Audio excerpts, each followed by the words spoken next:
Hello? Hey, did you hear? Yeah, I heard. I'll make a statement on X. Hopefully I can get something out before the other media outlets.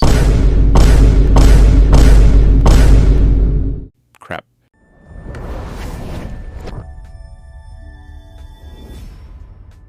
I'm sure you heard the story this past weekend of the Teslas in Chicago dying because of the freezing cold. I wanted to explain what was going on before you heard any reports from those Rugrat sitcom writers who call themselves journalists over at BBC or Instagram. Long story short, yes, it is true. A small portion of my robot army of environmentally friendly electric race cars froze in Chicago the other day. But there's no need to get all frightened and start running to General Motors for a hand warmer and some hot chocolate.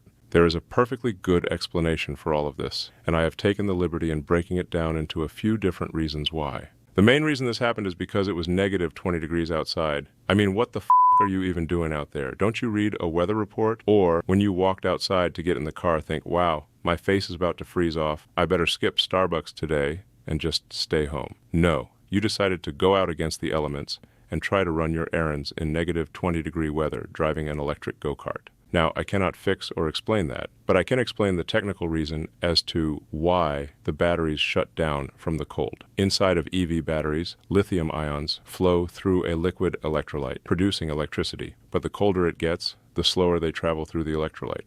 So when it gets cold, they don't release as much energy.